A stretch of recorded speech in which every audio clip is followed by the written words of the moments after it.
When you look at erythritol, you think, oh, it's a sweetener. It probably acts like any other sweetener. It doesn't.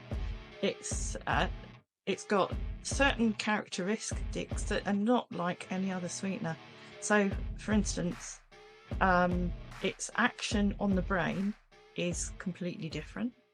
Welcome to Sweet Liberation, and today's episode, we are so excited, Luke. We are. We have with us Dr. Davina Calbraith, who is an independent researcher who has done one of the most important pieces of research on erythritol up till now. Ever. She's picked up 1,000 pieces of research, gone through each one, and conducted an amazing systematic review over 8 or 9 months. I think she was saying it took her.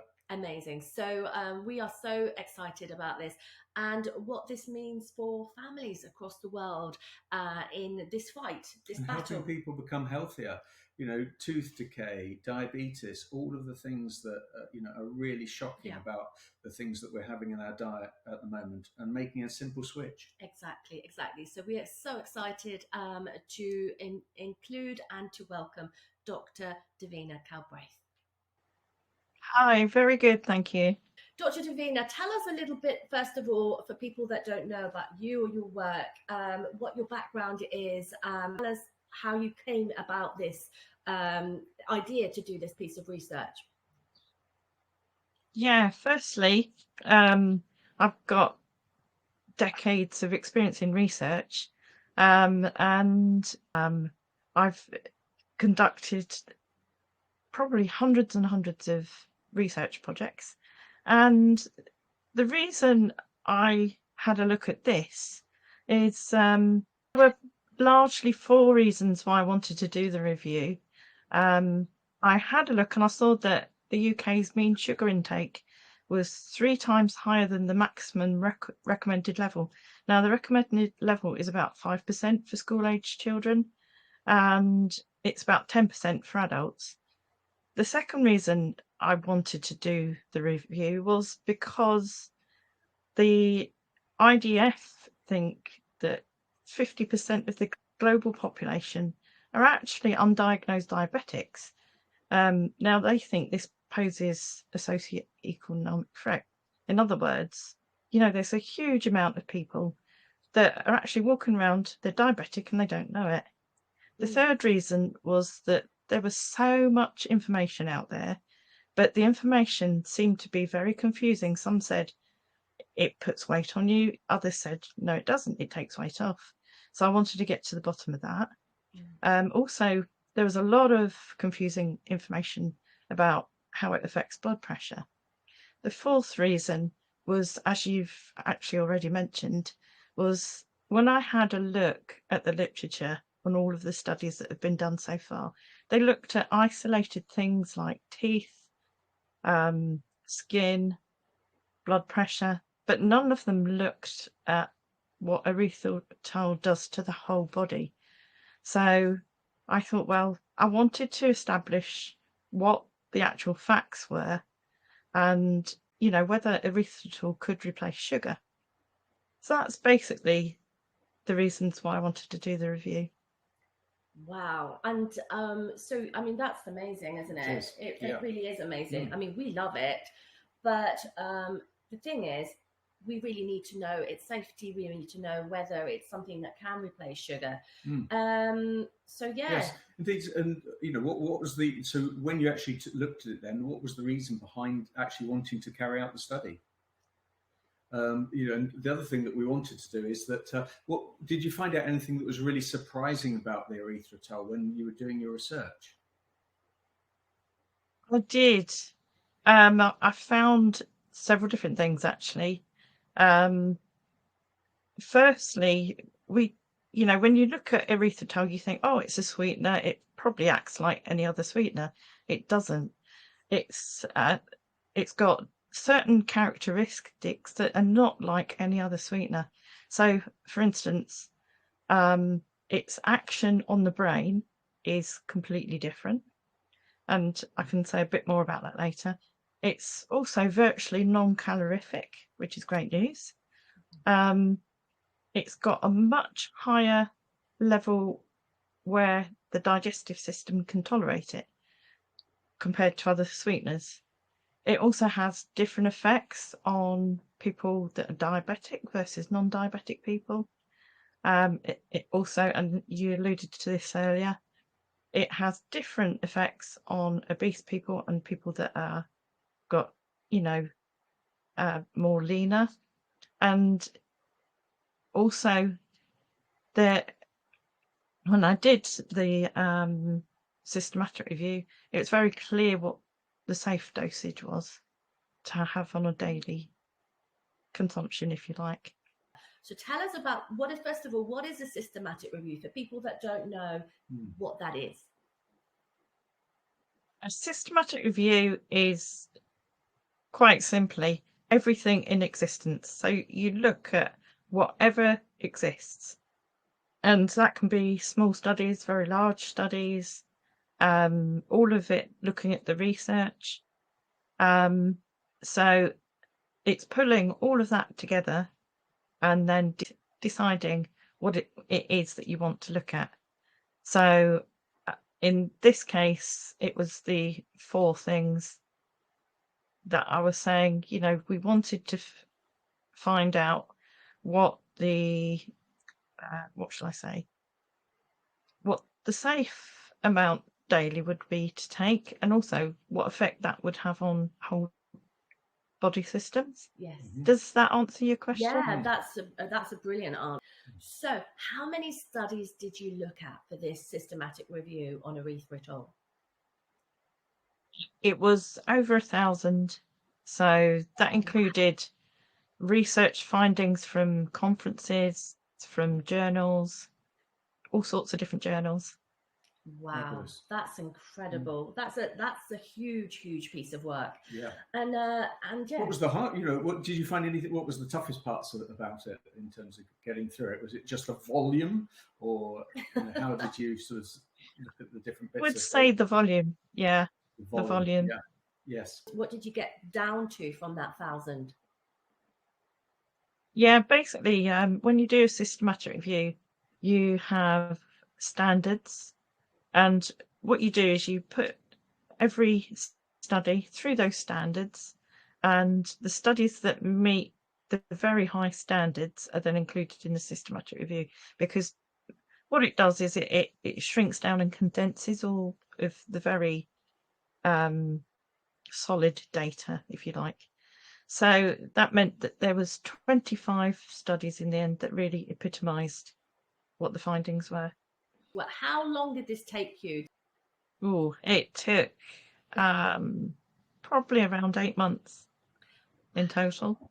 That's incredible. That's incredible. That's incredible. So in terms of the findings that you've had, so let's dig deep now into kind of the findings. What are the most important key things that you think that you found in this systematic review? Let's start there. Well, I've already said that it's not like any other sweetener. So it was firstly that erythritol's got unique qualities, and then it's like, okay, it's got unique qualities, but what does that actually do to the body? So firstly, it found that the safe dosage, and by dosage I mean the safe maximum amount that you should have per day per person, is between 7 and 36 grams a day. Now, in the studies and the research that I looked at, it was 0.66 grams per kilogram body weight for male adults, and for children over 4 actually, and 0.8 grams per kilogram for female adults. Yes. Now, this was a little surprising in that, providing you kept to those amounts, there were no disadvantages or side effects, providing you didn't go over that. And obviously, some people think, sweeteners, it's going to give me diarrhea, it's going to give me bloating. So erythritol was different in that respect. Also, this bit of research found that you could safely double the amount. So you could have up to 50 grams a day. However, if you were having 50 grams a day, you did have a bit of diarrhea or some side effects. So that was one thing that it established. There were other things that the study found that hadn't been found before. It found that erythritol is really, really effective in the first 2 years of daily use. So, that has quite an effect potentially on what people could do to reduce their weight or make themselves healthier. So is that the kind of thing that you were that's amazing. asking? That's amazing. One of the things I was just going to ask that cropped up then is that you mentioned about a safe dosage. Now, obviously, this has been a food product that's been around 170 years. Could you tell us what, in terms of safe, you mean? Because obviously, to me, the word safe kind of almost implies a sort of toxicity level. I mean, is that what you were referring to there? Do you mean by safe? Or? No. There's not as such a toxicity level. It's more a case of the threshold of what happens, how much you take, and whether you're likely to have things like diarrhea and bloating. Oh, okay. So by safe, I just meant, I'll make it a little bit clearer. I just really meant that it was the amount that you could take to have the maximum health benefits before you start noticing anything else. That's amazing. Perfect. That's brilliant. Oh, that's good. Yeah, that's brilliant. I know that one of the things was that I mean, this is interesting because your studies sort of come out after actually there was quite a worrying study that people are still sort of circulating around that sort of showed that there were some there could be some effects around clotting with erythritol. When you looked at the data, sort of, were there any things that were major health concerns for you in terms of its safety as a food?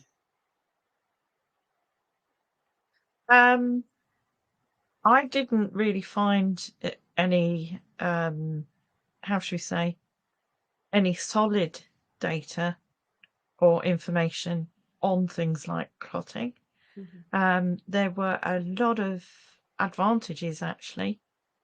So you're quite right. There is an effect on smaller vessels, but it overwhelmingly seemed to be that it was actually a good thing in that it helped the smaller vessels. So, blood clotting didn't seem to be a problem at all.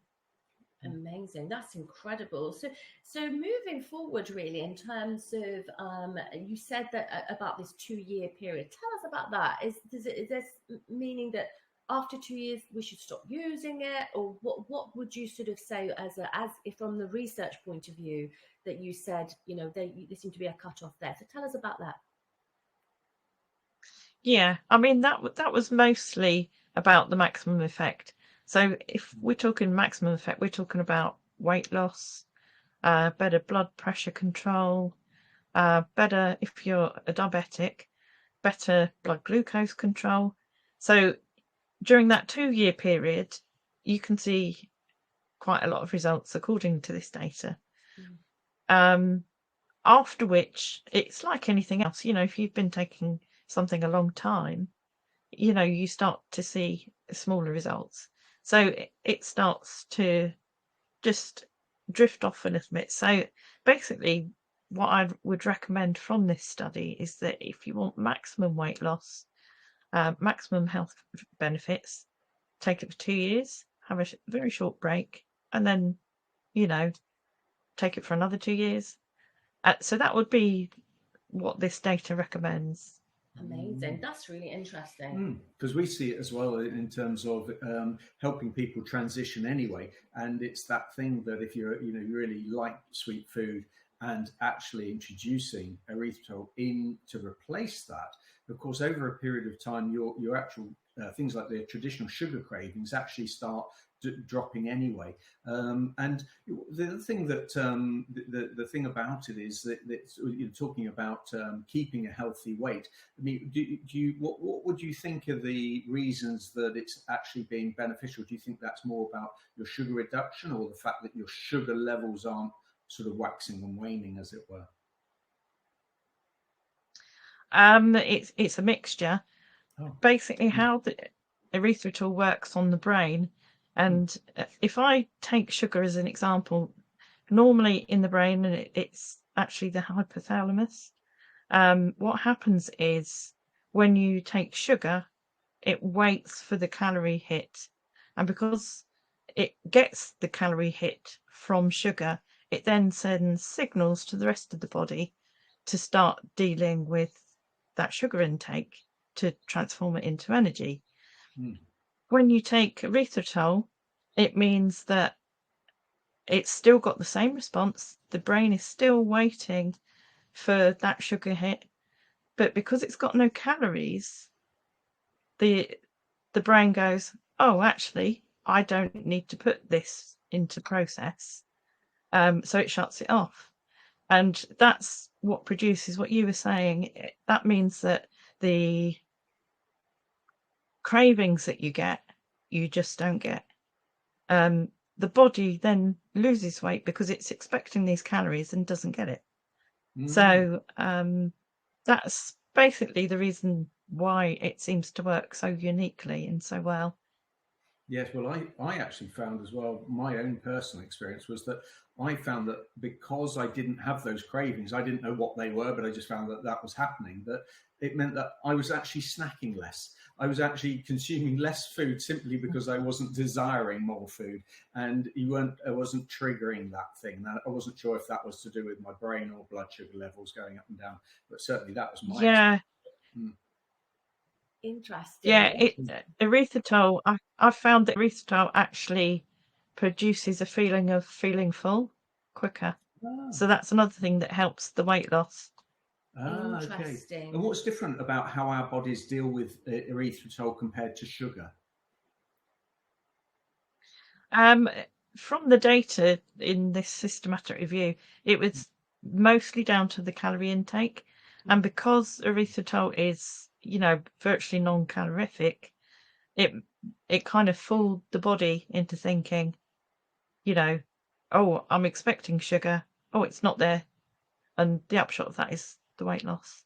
Interesting. Yes. And I also know that I believe that one of the things that we discovered is that it actually passes through quite a lot quicker. So one of the things about the non-calorific effect is different to some of the other polyols, because I know some polyols have some calories, and that's because they're digested earlier in the bodily system. Yeah, so we've got xylitol, sorbitol, maltitol. They do have some calories. So this one is quite distinctly different, Davina, isn't it, from the other polyol family? It is. Yeah, and you're quite right.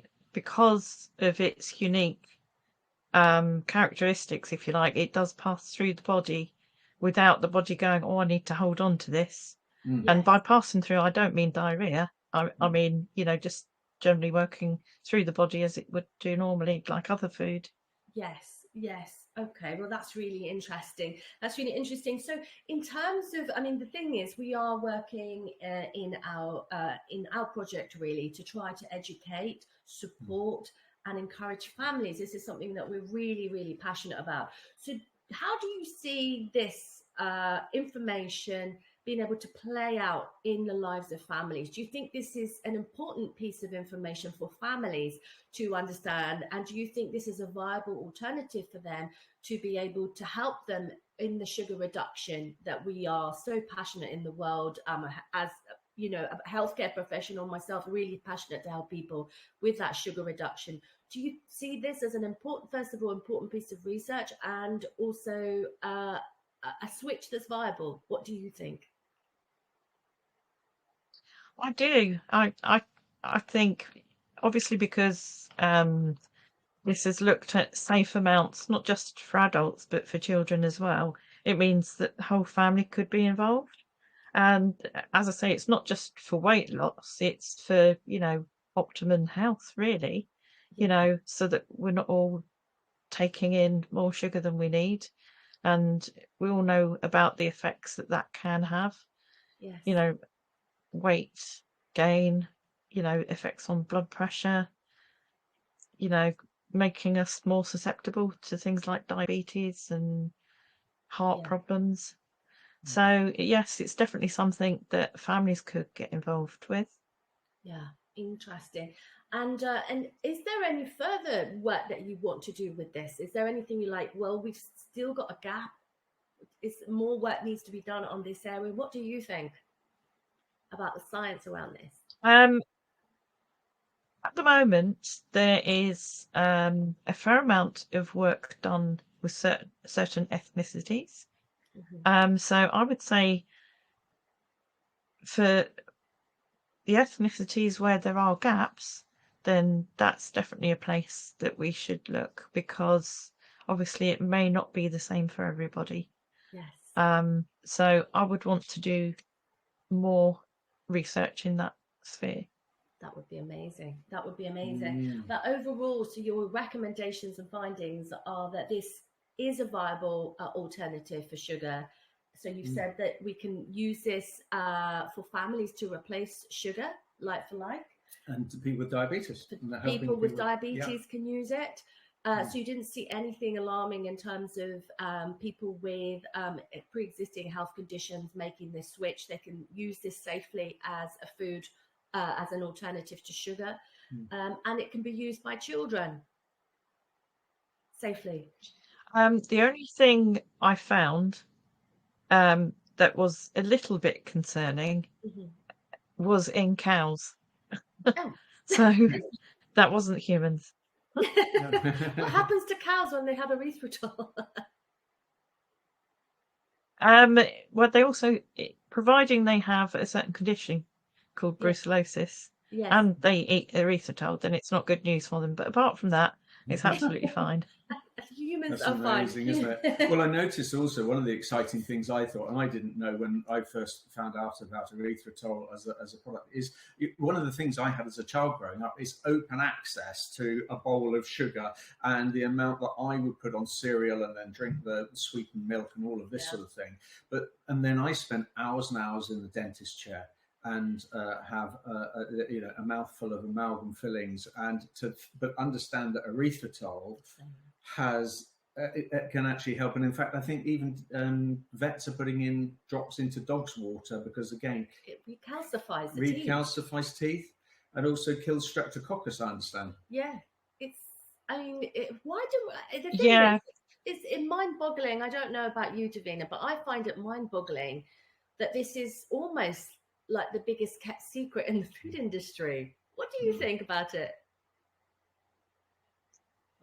Just talking about teeth for a moment, I know that a lot of dentists, when they actually polish your teeth, if you go in for air polishing at the dentist, it actually has two things that it does. It keeps things from like plaque reforming, so it means that you go longer without plaque. It also, because it does that, the health of your mouth, if you like, keeps you healthier for longer. In the dental studies that I looked at, it actually improves the outcomes of what the dentists do to your teeth for longer, and it's because of those antibacterial type effects that you're talking about. So that was quite an interesting finding. And sorry, what was your question? Yeah, so no, I was just saying, it's like the food industry's biggest kept secret. Why don't we know about this? It's mind-boggling, isn't it? Yeah, I think because this kind of thing hasn't been done before. I think that's why people are unaware of the actual benefits. Yeah, it's because it clearly showed that there were benefits. Amazing. That's so interesting.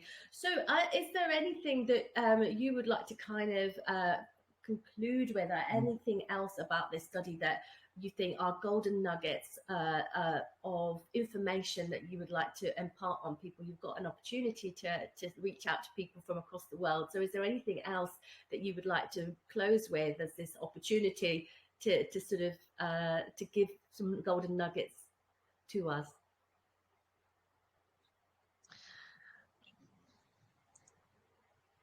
Would say, obviously, the findings have given a bit of new knowledge to us, so that we now know that it is safe to use.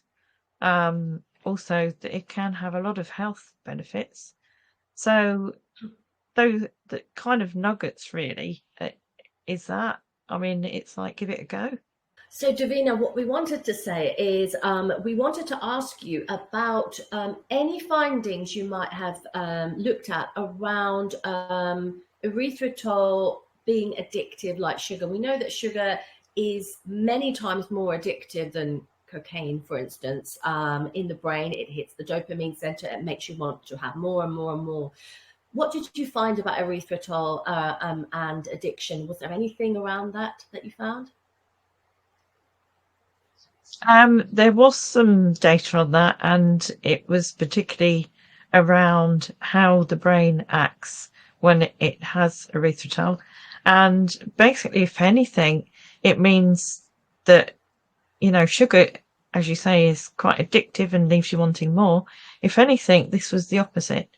So the more erythritol that you had, the less sweetness that you wanted from erythritol, and less sweetness per se as well. So that meant that you weren't looking for other sort of sugars and that sort of thing. And that's partly because of what happens in the brain. And it's also the impact on food cravings.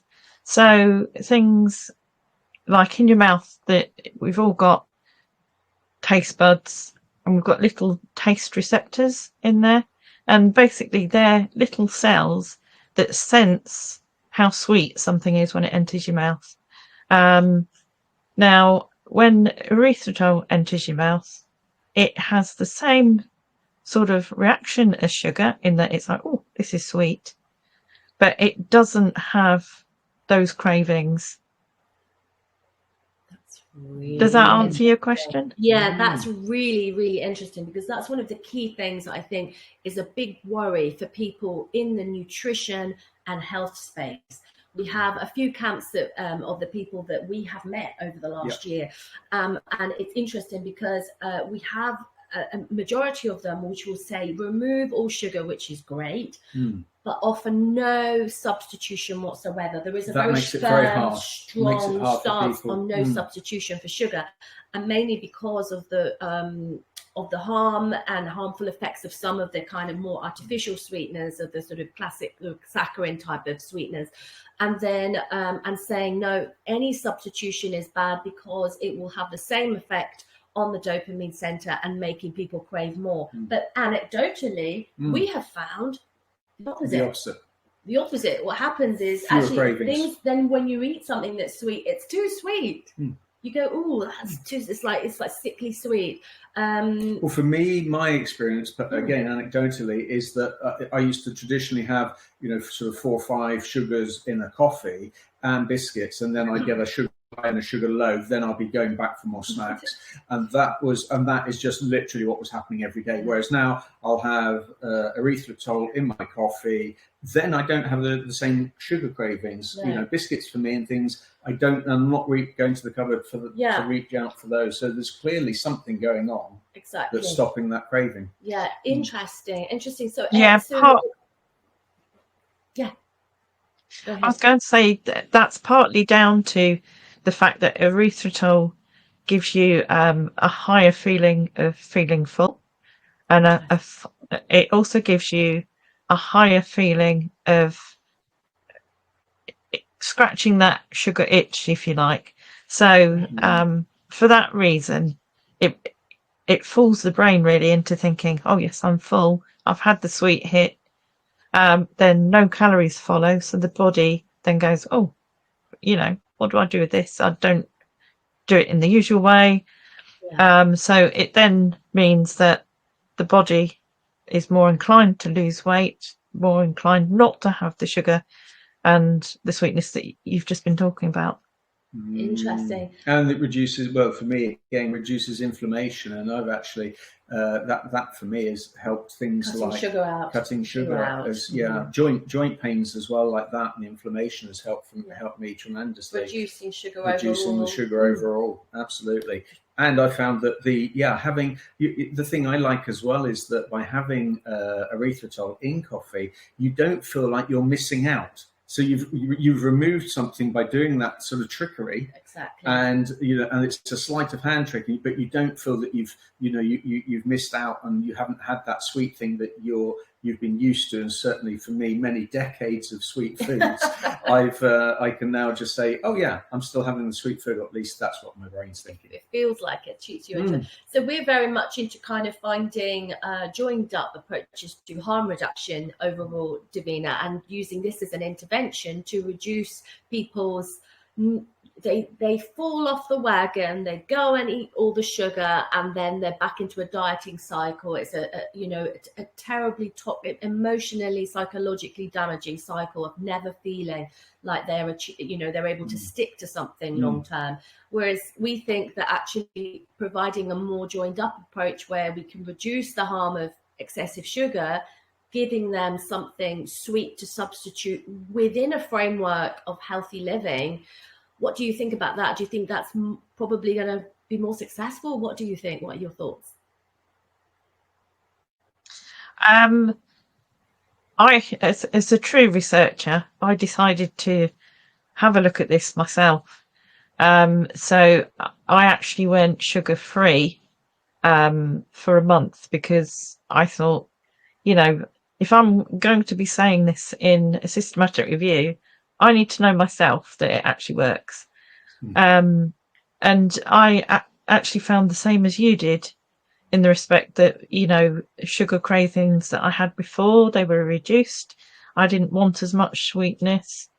I've actually felt healthier in myself. Yes. Mm. Anecdotally, I found exactly the same as you did. Interesting. People have also referred, when we've talked to people, and it's been really a lot of fun doing it, and thank you for coming on our podcast, but people have also said about lack of brain fog. They've actually said that they're reducing or taking sugar out their diet, they're thinking more clearly. Is that something you found or have found during that period? The study that I didn't actually incorporate that, so that's something that could be looked at. The feeling. So I mean, that certainly is around any sort of intermittent fasting, and where you kind of regulating that blood sugar level, giving your body an opportunity to really feel that hunger as well, helps people to sort of feel that sharpness and clarity. But I tell you what, one of the things that we've been, as I said, we were in discussions with lots of amazing experts around the world, and people are very concerned about introducing sweetness or giving people an option for sweetness. But we actually think slightly differently and outside the box on this, because we think if you remove, or you make people have to make such huge lifestyle changes as quitting sugar, it's a huge lifestyle commitment for somebody. It's a big ask. If you remove all things that even look familiar to them from that, and that if the rest of, for instance, if you have somebody in a family who's diabetic, who can't have sugar, but everybody in the household is eating cake and biscuits and all the rest of it, it's going to be very difficult for that person to be able to maintain their sugar-free lifestyle. However, if you think, well, actually the whole family can go sugar-free and still have some of these foods that they consider to be familiar, I believe that probably is going to be helpful in helping them stick with this lifestyle. What do you think about that, Davina? Just your thoughts. Well, even if you have very high amounts of erythritol, in other words 75 grams a day, which is not recommended, but if you did that, even that doesn't significantly raise blood sugar in diabetics. So that means that you could, for example, make cakes for the whole family, and instead of the person who's diabetic having something different or no cake at all, the whole family could have the same cake. So That's you know, amazing. it means that people aren't segregated and think, well, I'm diabetic, I can't, or I have to have something different. So it's more inclusive as well, I guess. That's got to be really good for mental health as well. That's not being the exclusion, that must be painful. So important, so important. Thank you so much, Dr. Davina Calbraith. We have really enjoyed our discussion today, and we are looking forward to having you back again on the Sweet Liberation podcast. It's been our pleasure. Thank you so much. Thank you. You're very welcome. Lovely to talk to you. Thank you.